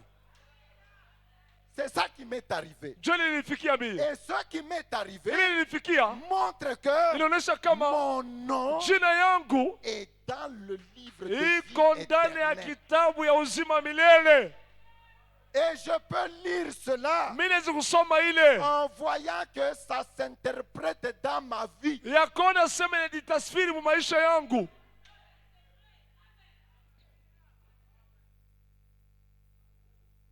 Vous voyez ce soir, Unaona, ni jioni il y a des gens, kuko bantu soi-disant dans le message, banajisema tuko ndani ya ujumbe hii, mais la prédication principale, lakini ile mahubiri ya mafaa ce qu'ils plantent dans les gens, ile ilikuwa napanda ndani ya bantu, ils sont en train de montrer que Eliezer ne nous a rien montré.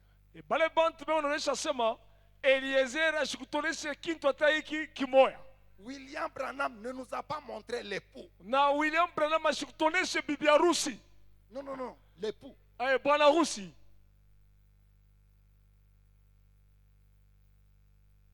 Vous voyez ces gens-là, leur expérience, leur foi munaona bale bantu kuonja kwabo imani yabo ne cadre pas ayambatane avec la pensée éternelle de Dieu. na wazo ya milele ya Mungu. S'ils persévèrent comme ça, Kama banadumu mpaka vile, ils n'étaient pas dans la pensée éternelle de Dieu. ni kusema abakukuye ndani ya mawazo ya milele ya Mungu, Ils n'ont pas le Zoé de Dieu. abana na uzima wa Mungu. Mais nous, Lakini sheye ne fût-ce que cette parole-là, mpaka tu hii neno hii par prédestination, kutangulia kuweka,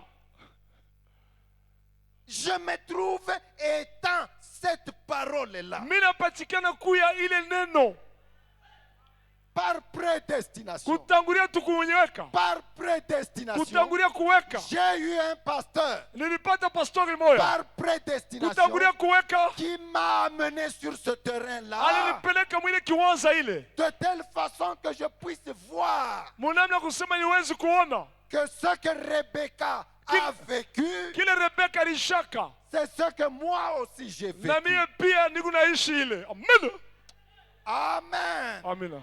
Voilà. Mutazame, L'épouse et la parole. bibi harusi eko neno. Quelle parole? Neno gani?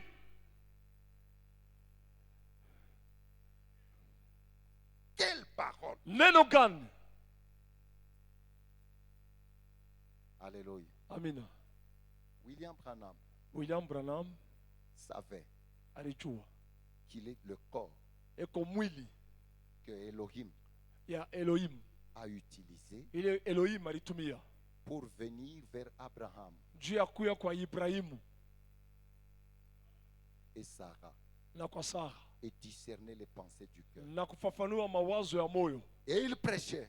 na alikuwa na ubiri. Il pouvait tourner le dos aux gens. Anaweza kugeukia watu Il mkongo, pouvait tourner le dos aux gens. anaweza kugeukia watu mkongo, Comme kama Elohim Elohim était dans la chair. alikuwa ndani ya mwili Chez Abraham, kwa Ibrahimu, chez Sarah. kwa Sara. C'est ça que vous voyez. Njoo hii munaona hapa, Ça Amina. s'interprète. Inanitasfiri, Ça s'interprète. inanitasfiri. Amina. Maintenant, Sasa il y a un peuple, kunakuwa bantu kidogo, nous, shie qui avons accepté tulichika Dieu Mungu prenant le corps de Branham, anabeba mwili ya Branham, discernant le cœur de anafanua pensées de cœur. mawazo ya batu. Nous sommes aussi cette parole-là. Tunakuya basi ile Nous neno, sommes aussi cette parole. tunakuwa ile neno. Quelle parole? Neno gani? Abraham, Ibrahimu, Sarah, Sara recevant Dieu dans la chair humaine. banapokea Mungu ndani ya mwili ya Pour binadamu le changement du juu ya corps. badiliko ya mwili. Nous sommes cette parole-là. Tunakuwa ile neno Nous ile, sommes cette pensée éternelle. tunakuwa ile wazo ya Et dans milele, cette na pensée-là, ndani ya ile il y a wazo Zoé, kunakuwa uzima, la vie éternelle. de uzima wa Dieu. milele ya Mungu.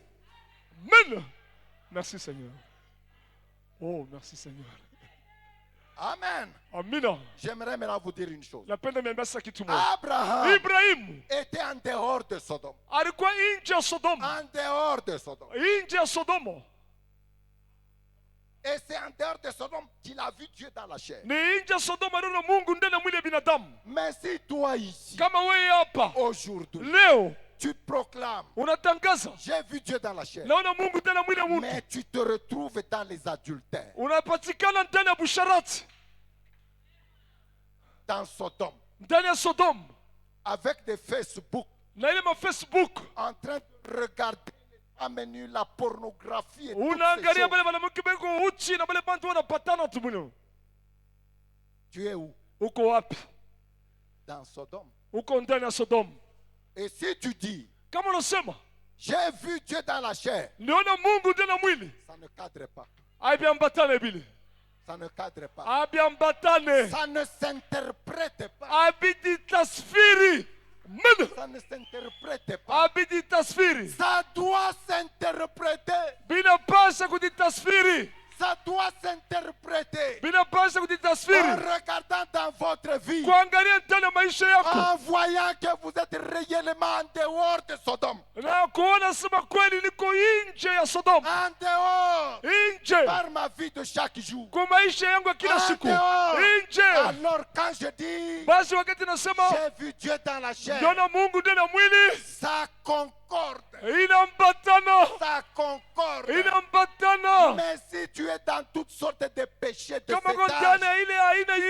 zambi Et si tu dis, na kama unasema j'ai vu Dieu dans la chair, ndiona Mungu ndani ya mwili, non, hapana, ça ne concorde pas. abiambatana hapana. Ça ne concorde Amen. pas. Merci Seigneur.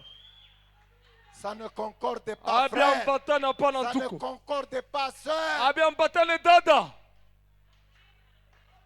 La pensée éternelle de Dieu. Wazo ya milele ya C'est Mungu là qu'il y a la vie même de Dieu. ni pale peko uzima yo ile ya Mungu. Ça doit s'interpréter. Inapasha kutafsiriwa. C'est pourquoi, Ndio kwa par maana la prédication de la parole, kupitia mahubiri ya quand neno, le révérend pasteur prêche, wakati mheshimiwa il pastor prêche anahubiri, la parole. anahubiri neno, La parole. neno Qu'est-ce qu'il fait? nini anafanya? Il essaie de vous attraper, Anapima kumibamba, vous faire sortir de Sodome, kumitosha ndani ya Sodoma vous faire traverser le filtre du sang de Jésus-Christ na kumitambusha ndani ya kaningio ya damu ya Bwana Yesu Kristo et vous placer na kumiweka hors de Sodome, nje ya Sodoma, là où Dieu vous avait toujours vu. pale Mungu anakuonaka kila siku. Alléluia. Amina. La pensée éternelle. Wazo de ya Dieu. milele ya C'est Mungu là qu'il y a la vie de ndio Dieu. pale panakuwa uzima wa Pas Mungu, autrement. hapana namna ingine, Pas autrement. hapana namna ingine. Il y a des gens, Kunakuwa bantu des amis, de bons frères, barafiki banduku mwema qui disent que nous attendons la bombe. beko nasema tuko nangojea La bombe. bombe. Bombe, oui, la bombe. Tuko nangojea La bombe kapata, atomique tuko nangojea kapata mkubwa pour que nous soyons brûlés. ile tupate kuchomewa. Ça ne concorde pas. Abiambatane bile, Parce que kwa sababu Abraham, Ibrahim quand il a vu Dieu dans la chair, wakati aliona Mungu ndani ya mwili, il n'a pas pris Sarah vite, vite, vite, vite. ashikume baraka Sara kwa haraka haraka haraka, Allons à Sodome pour être brûlés. twende kusodoma juu tukachomewe. Non. Hapana.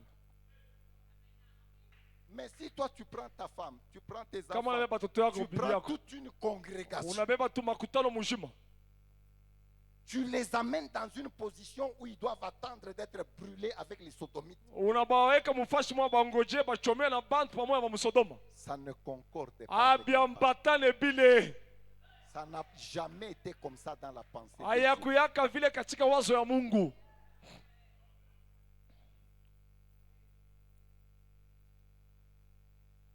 Si vous amenez, Kama unapeleka non, William Branham devient notre époux.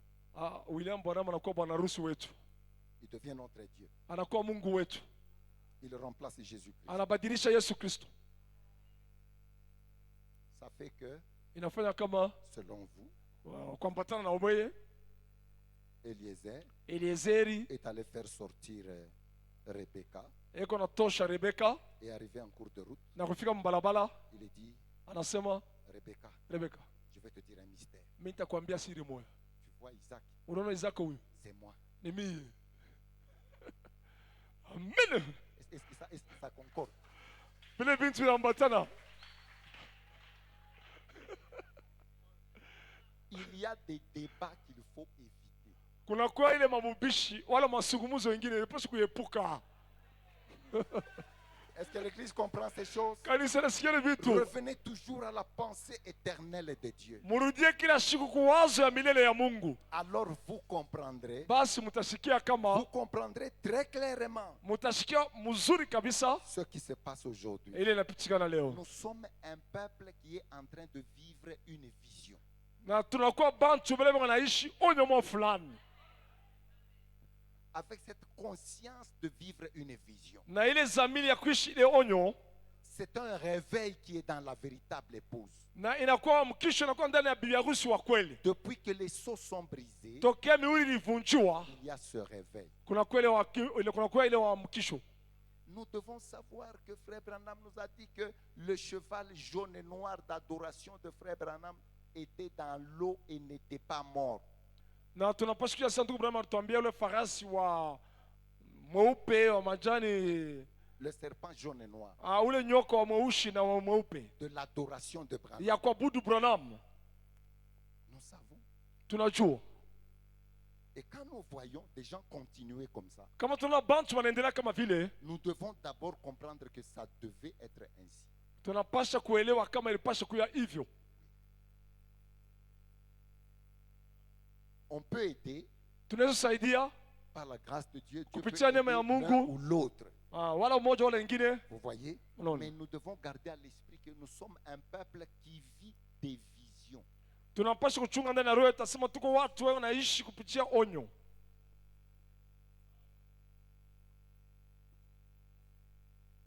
Nous devons savoir, mes amis, Tunapaswa kujua barafiki yangu, que frère Branham ndugu Branham a vu l'épouse aliona bibi harusi avec les drapeaux de différents pays. na mabendera ya mainchi yene kwa chana. Et, Na chose curieuse, na kintu ya ku l'Allemagne, ile Germany la Suisse na ile Swiss et la Suède na ile Sweden sont sortis de la ligne. balitoka mkistari. Quand vous lisez le choix d'une épouse et d'autres prédications, Wakati unasoma uchaguzi wa bibi harusi na mahubiri il a ingine, vu ndugu Branham aliona et nous avons compris. na tulishikia, On a compris et et on voit, na tunaona, on voit. tunaona. Matthieu 24, 45. Mathayo 24 na 22 Qui est le 25. serviteur fidèle Na mtumishi mwema qui doit donner la nourriture spirituelle au temps ule convenable. anapaswa leta chakula ya kiroho kwa wakati nafaa. Quelle nourriture? Ni chakula gani? La venue du Seigneur. Kuja kwa Bwana. Amen. Amina. Maintenant, Sasa mtazame, voilà que mnaona de l'Allemagne, de la Suisse, tokea Germany, tokea nous Swiss viennent des lettres circulaires kuna kwa ile mabarua ya kusunguluka qui nous présentent quelqu'un d'autre comme banatonesha mtu mwingine serviteur fidèle. kama vile mtumishi mwema. Ça ne cadre pas. Aibyambatane bile, Ça ne cadre pas. abyambatane bile, Ça ne cadre pas. abyambatane hapana. Et maintenant, ce serviteur fidèle, Sasa ule mtumishi mwema il nous dit anatuambia les 7 tonnerres. mingurumu 7 Et après l'enlèvement. ni kisha kunyanyuliwa, Mais le prophète dit, lakini nabii anasema ce sont les 7 tonnerres qui donnent la foi de l'âme. ni mingurumu 7 inaleta ile imani ya kunyanyuliwa. Ça ne cadre pas. Abyambatane. Et puis certains enseignements qui ouvrent la voie à la polygamie. Na ile mafundisho ingine inafungula mulango kwa babibi ba mingi.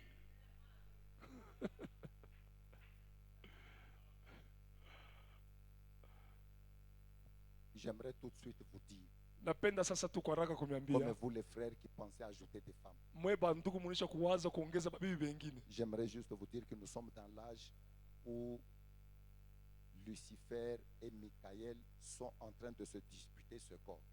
Pardon? Nous sommes dans l'âge où Michael et Lucifer se disputent ce corps de terre. Tuko mkizazi mule Mikael na Luciferi beko na kombania ya mwili. Comme c'était avec le corps de Moïse. Kama vile ilikuwa na mwili ya Musa. Et s'il y a des enseignements Na kama kwa mafundisho qui veulent glorifier la sexualité, inapenda kutukuza mwili, je comprends tout simplement que ces enseignements-là viennent carrément de Lucifer. nasikia kwa ghafla kabisa amba ile mafundisho yanatokea kwa Luciferi Pour amener votre corps juu ya kuleta mwili yako loin de la glorification. mbele ya utukuziwa.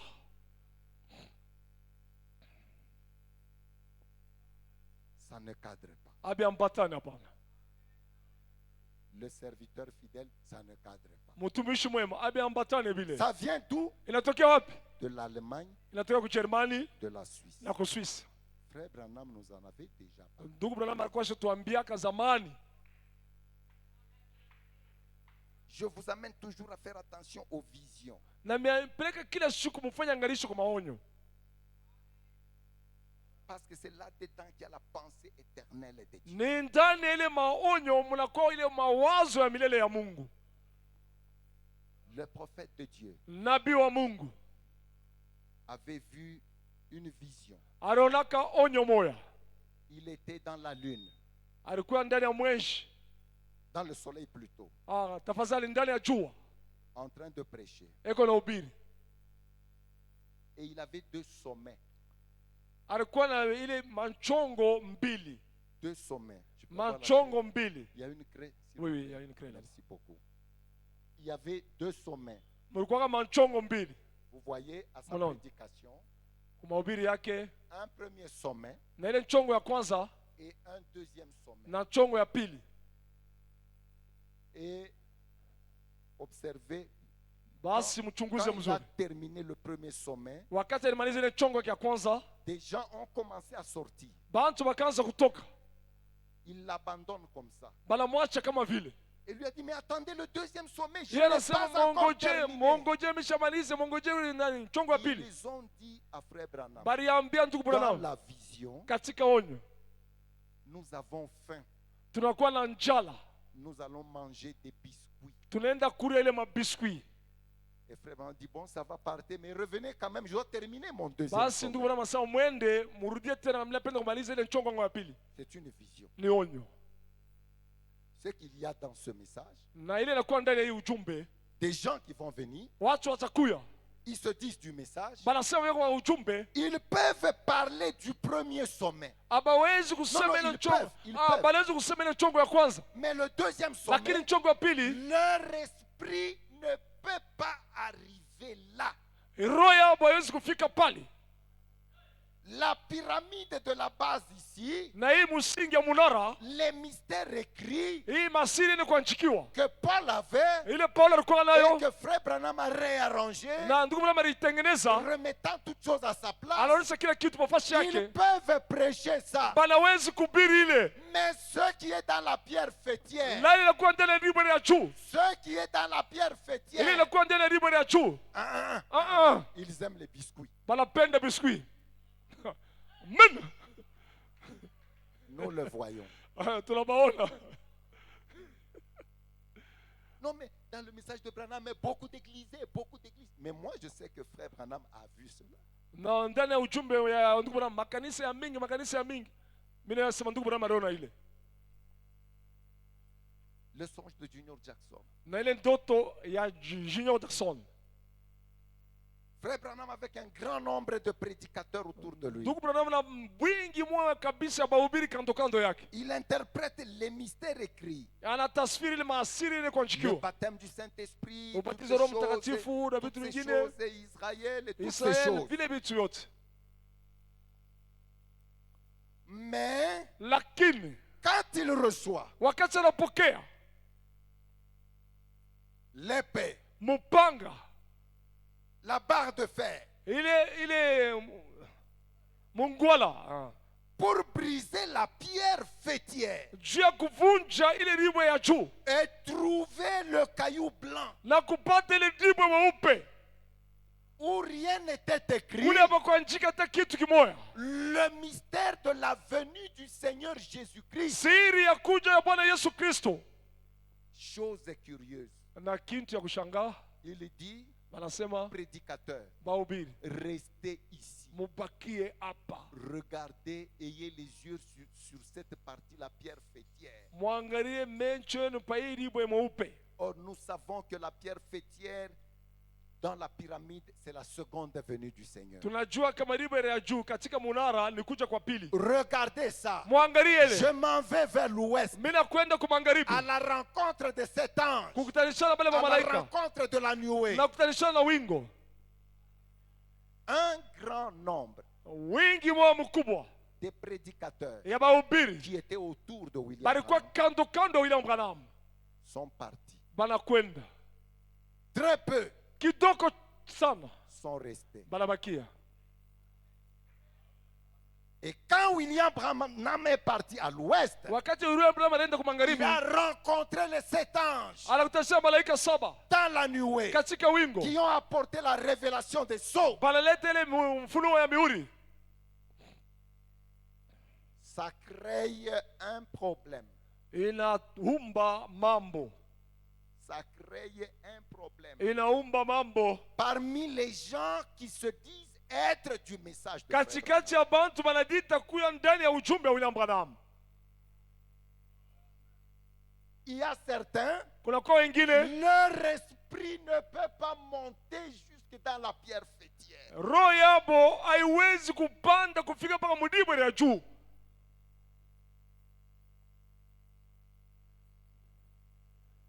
Ça fait que inafanya kama vous devez vous voir dans ces visions-là. unapasha kujiona ndani ya ile onyo, Parce que ces visions-là sont la parole de kwa Dieu. sababu ile maonyo inakuwa neno la Mungu.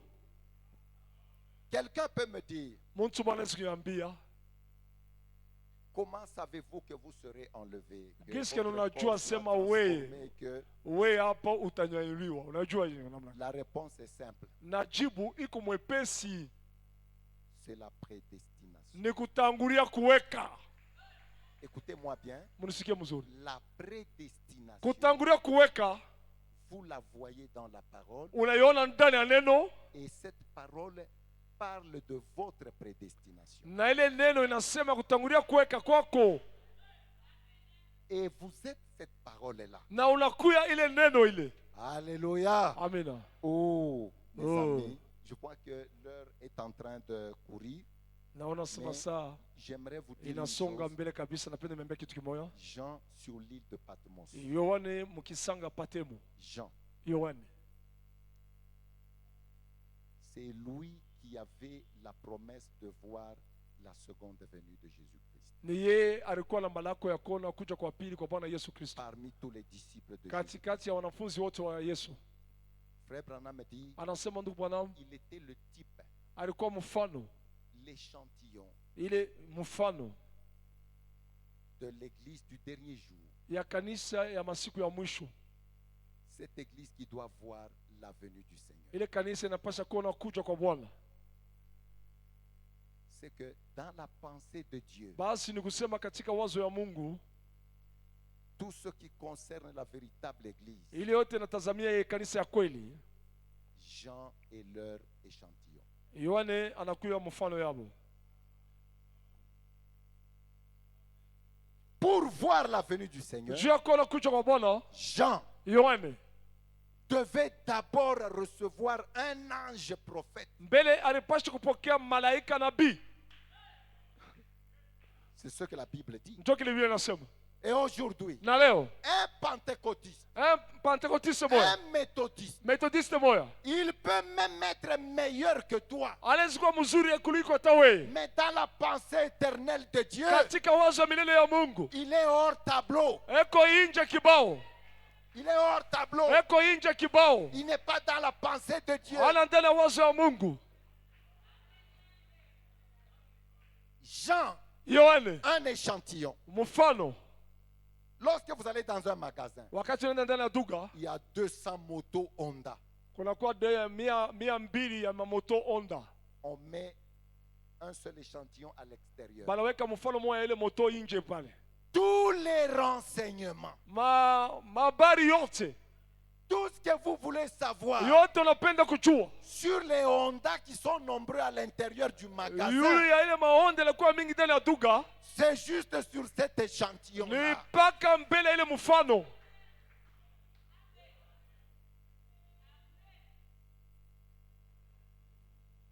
Jean, Yohane il est le type eko mfano de cette église qui doit voir la venue du Seigneur. ya ile kanisa inapasha kuona kuja kwa Bwana. Le premier don, Na hekalu ya kwanza un prophète, nabii moya, un ange prophète. malaika moya nabii. Tout ce que Jean voit, Yote ile Yohana anaona c'est par le ministère de cet ange prophète. ni ndani ya utumishi ya ule nabii, ule malaika nabii. Jean n'a pas vu les visions comme Jérémie. Na Yohana yashikone maonyo kama vile Yeremia, Il n'a pas vu les visions comme je ne sais pas quel autre prophète. ashikone Ézéchiel maonyo kama vile nabii mwingine wa ou Mungu Daniel. wala Danieli. Tout ce qu'il voyait, Yote alikuwa naona c'était par le ministère de cet ange prophète qui ni était avec lui. kupitia utumishi ya ule malaika nabii ule Mungu alituma, Pour montrer que juu ya kuonesha kama l'épouse du dernier âge, bibi harusi wa kizazi ya mwisho, tout ce qu'elle voit, yote ile unaona c'est par le ministère de William ni Branham. kupitia utumishi wa William Branham. Amen. Nous n'avons pas quelqu'un après William Hatuna na Branham. mtu mwingine kisha William Branham. Anako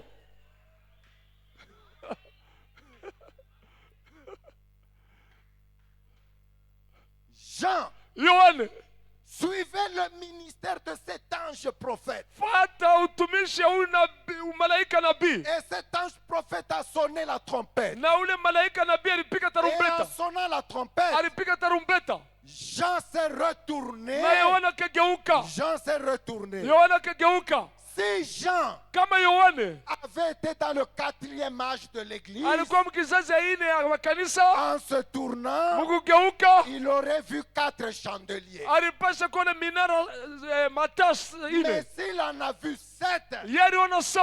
ça fait qu'il était dans le 7e âge de l'église. Ni kusema alikuwa ndani ya vizazi 7 makanisa. Amen. Amina. Nous aussi, Na shie pia. ce qui m'est arrivé à moi, Mimi nifikia mimi ce huyu. qui t'est arrivé à toi, Mimi nakufikia wewe. par prédestination. Kutangulia tukuweka. Par prédestination. Kutangulia tukuweka. J'ai cru un prophète. Mimi naamini nabii moya.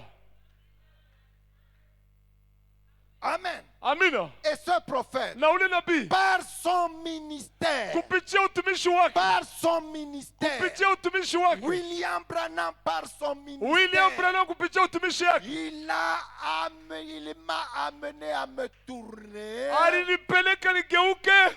et j'ai vu les âges de l'église. Na miliona mavizazi ya makanisa. Il m'a montré Alinionyesha que le premier messager, mjumbe wa kwanza c'est Paul. ni Paulo, Le dernier, wa mwisho c'est Irénée. Ouais, Et ouais. c'est lui Branham. Ni ye Branham. Le deuxième, Wa pili. c'est Irénée. Irénée. Le troisième, Wa c'est tatu. Martin. Martin. Et ainsi de suite. hivyo hivyo. Et leur message, Na ujumbe yabo ce que Jésus leur disait en leur temps, ile Yesu alikuwa anamwambia wakati yabo, ce qu'il a blâmé chez eux kile Yesu alikemea et ce qu'il a glorifié chez eux. na ile ilitukuza Yesu. J'ai cette révélation Nuna ile ufunuo par le ministère de William Branham. kupitia utumishi wa William Branham. C'est mon histoire, Ni hadithi yangu, c'est ma vie, ni maisha yangu, c'est mon expérience. ni kuonja kwangu. Comment? Gisi gani? Par prédestination. Kutangulia kuweka. Je suis cette parole-là. Niko le neno.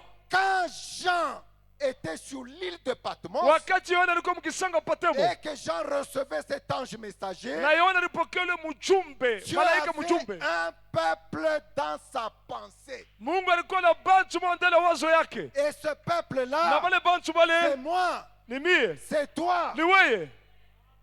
Amen. Amina. Si vous commencez à savoir ce que vous êtes, Kama unaanza kujua kile wiko, vous voyez, Unaona? c'est la foi de ce jour. ni imani ya hii siku. Savoir ce que vous êtes, Njoo kile wiko. ça vous élève au-dessus de la vie de péché. Inakunyanyua yule ya maisha ya zambi. Amen. Parce que vous savez ce que vous êtes. Kwa sababu unajua kile wiko. Maintenant, regardez, Sasa mtazame. juste 3 minutes, Katika 3. vous voyez, Mnaona? Jean, Yohana. après avoir vu les âges de l'église Kisha kuona vizazi vya makanisa et la fin des âges de na l'église mwisho ya vizazi vya makanisa par le ministère de cet ange prophète, kupitia ile utumishi wa ule malaika nabii. qui est le type du 7e messager du 7e âge de Ule l'église. malaika alikuwa mfano ya mjumbe wa malaika wa 7 À la fin, kumwisho. ce même ange prophète, Ule malaika moja moja ce nabii. même ange prophète, Ule malaika moja moja par nabii son ministère, kupitia utumishi yake. il va faire que Jean lève les yeux. Jean lève les yeux. Anafanya sasa Yohana alamusha macho.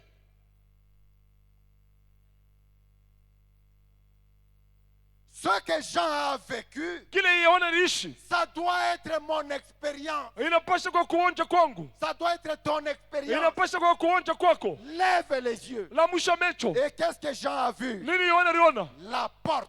Mulango. La porte. Mulango. Le berger. Ule mchungaji. Le fils de l'homme. Mwana wa mtu. Amen. Merci Seigneur. Et maintenant, Na sasa après avoir vu, kisha yeye kuona, Jésus avait dit, Yesu alisema lorsque vous verrez le fils de l'homme wakati mtaona mwana wa mtu venir avec les anges, anakuwa na malaika, venir avec la nuée, anakuwa na wingo, levez vos têtes. mulamushe vichwa yenu, Levez vos têtes. mulamushe vichwa yenu. Pourquoi? Juu ya nini? Parce que votre délivrance, Kwa sababu ufungulivu yenu, parce que votre kwa rédemption sababu ukombozi yenu est proche. iko karibu. Ça signifie que Wanasema dans les âges de l'église, katika vizazi vya makanisa avec la prédication de Luther, na ile mahubiri ya Luther, la justification justification par la kuhesabia foi en haki Jésus-Christ. katika La imani ndani ya Yesu prédication de Wesley na mahubiri ya Wesley avec la na sanctification. utakaso La prédication des pentecôtistes na ile mahubiri ya avec le Pentekotista baptême du Saint-Esprit, na ubatizo wa Roho le Mtakatifu baptême de puissance, na ile ubatizo wa le uwezo baptême de feu. na ile batizo ya moto. Même malgré ça, Hata chapo ile la rédemption de ce corps n'était pas proche. na ile ukombozi ya mili yao ikuwe tayari, Mais la rédemption de ce corps na ile ukombozi hii mwili devient proche inakuwa karibu lorsque nous voyons wakati tunaona le Fils de l'homme mwana wa mtu venant sur les nuées anakuwa yule wingu avec les anges de sa na gloire. malaika wa utukufu yake. À partir de ce Toke ile moment-là, wakati ile la rédemption de ukombozi ce corps devient proche. ukombozi ya hii mwili inakuwa karibu. Amen. Merci, Mais Seigneur. lorsque vous dites croire le message de Wakati Frère, unasema unaamini ujumbe wa wakati, mais vous ne voulez pas qu'on parle de cette nuée. haupendi tuseme ya hii wingu, Vous ne voulez pas qu'on parle de la venue de ces anges haupendi tuseme kuja kwa malaika qui forment la couronne. wanafunga ile taji, La couronne. taji La couronne de Jésus-Christ. taji ya Yesu Et Kristo, la couronne, na taji c'est son épouse. ni bibi harusi wake. Amen. Amina. Bon, le temps est terminé. Wakati namalizika, Mais j'aimerais vous dire napenda kuambia que quand Jésus est venu, wakati Yesu alikuya, vous êtes venus avec lui. mnakuwa pamoja naye, mlikuwa pamoja naye. Amen. Amina. Vous êtes venus. Mlikuya, C'est votre théophanie qui est venue. ni ile mwili yenu ya kimbingu ilikuya. Amen. Amina. Parce que ce qui est immortel, Kwa sababu inakuwa kutokufa c'est ce corps-là. ni ile mwili ile. C'est pourquoi, Ndio kwa quand sababu Jean est monté, wakati Yohana alipanda il a pleuré. alilia, Personne n'était digne. hakuna mtu alistahili. Mais parmi les 24 anciens, Katikati ya baadhi ya 24 il y en avait un kulikuwa moya qui lui a dit, alimwambia Jean ne pleure pas. Yohana ushilie hapana. Or, parmi les 24-là, Katikati ya ile ba 24 il y avait 12 kulikuwa patriarches de l'Ancien Testament, 12 ba bababu ba za mwangano za kale 12 na apôtres de 12 Jésus-Christ. wa mitume ya Yesu Kristo, Et lui, na yeye Jean, Yohane était parmi les 12 apôtres alikuwa katikati ya bale ba 12 de l'autre côté. ngambo ingine. Et frère Branham dit dans la Anasema prêche, ndugu Branham katika mpengo, il dit, anasema Jean Yohane a vu Jean. aliona Yohane, Il a vu Jean. aliona Yohane. Ça fait que par le message de frère Branham, Kupitia ujumbe wa ndugu Branham, par son ministère, kupitia utumishi yake, il commence à nous amener vers le royaume de Melchisedec, anaanza tupeleka ku ufalme ya Melchisedeki, où il y a le corps immortel, kule kunakuwa miili ya kutokufa, notre propre corps, miili yetu yenyewe. où il y a Élie et Moïse. Kule kunakuwa Eliya na Musa.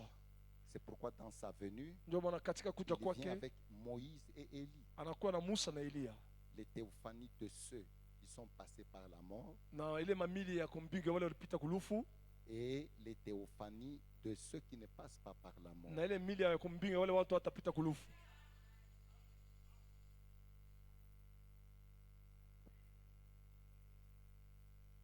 C'est pourquoi quand il est dit aller à sa rencontre, Wakati anasema mwende kutanishana naye, en réalité, vous allez à la rencontre de votre théophanie. kwa kweli mnakwenda kutanishana na mwili yenu ya kimbingu.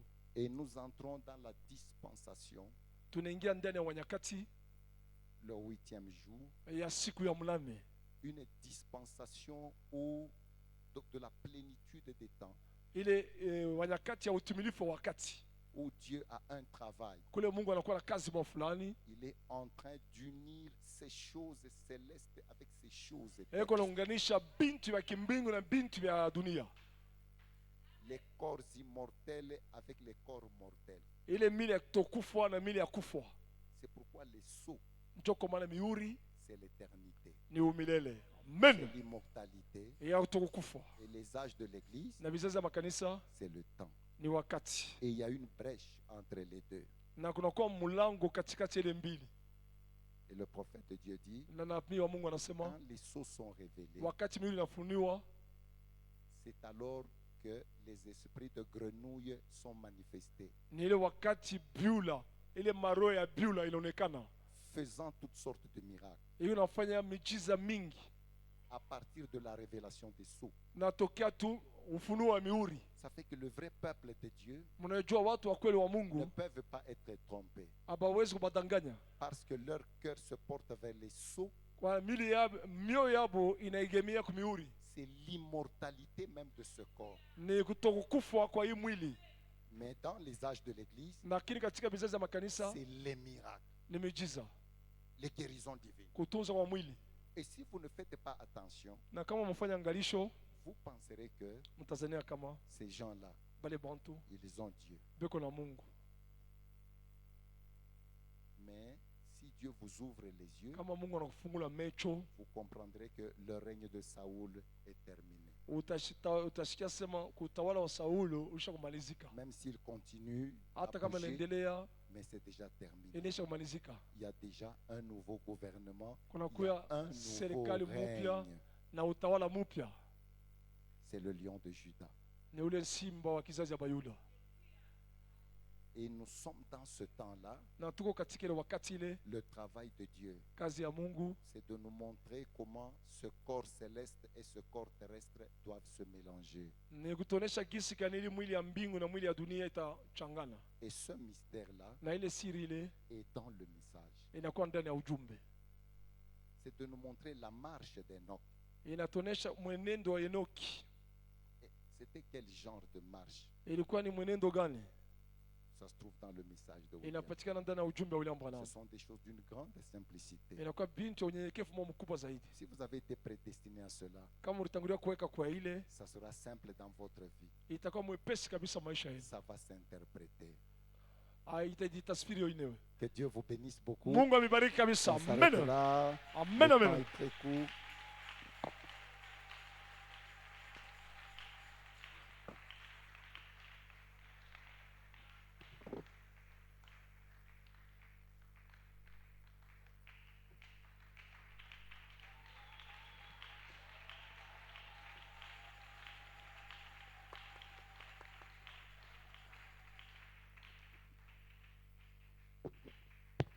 Avez-vous apprécié la prédication de la parole de Dieu?